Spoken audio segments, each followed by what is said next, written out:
ছোট পর্দায় দর্শকদের পছন্দই শেষ কথা। তাদের মতামতকে মান্যতা দিয়েই বিভিন্ন চ্যানেলে জায়গা করে নেয় নিত্য নতুন ধারাবাহিক। দর্শকদের পছন্দ অনুযায়ী বিভিন্ন ধরনের গল্প নিয়ে আসছে চ্যানেলগুলি, আর সেই ধারাবাহিকগুলির সঙ্গে ফিরছেন টেলিভিশনের জনপ্রিয় অভিনেতা অভিনেত্রীরাও। টেলিপাড়ায় জোর গুঞ্জন, নতুন সিরিয়াল ফিরছেন ছোট পর্দার চেনা মুখ শ্রুতি দাস।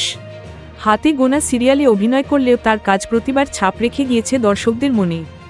অথচ তিনি বারবার অভিযোগ করেছেন কাজ পান না তিনি, কিংবা পেলেও চরিত্র মনমতো হয় না। এর জন্য বেশ অনেকদিনই হয়ে গেল ছোট পর্দায় দেখা যাচ্ছে না শ্রুতিকে।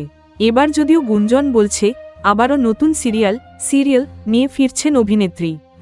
জল্পনা শোনা যাচ্ছে জি বাংলাতেই দেখা যাবে তাকে, যদিও সিরিয়ালের নাম, নায়ক বা অন্য কোনো তথ্য এখনও প্রকাশ্যে আসেনি।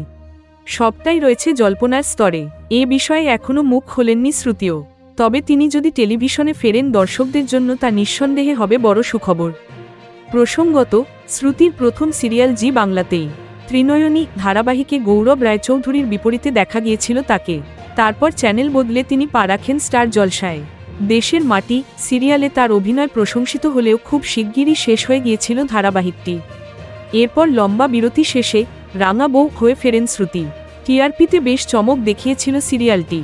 তারপর থেকেই টেলিভিশন থেকে দূরে রয়েছেন অভিনেত্রী। এর মাঝে অবশ্য আমার বস ছবিতে একটি গুরুত্বপূর্ণ চরিত্রে অভিনয় করেছেন তিনি।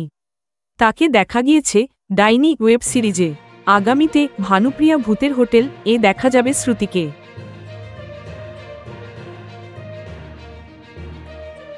Thank you so much for watching our videos.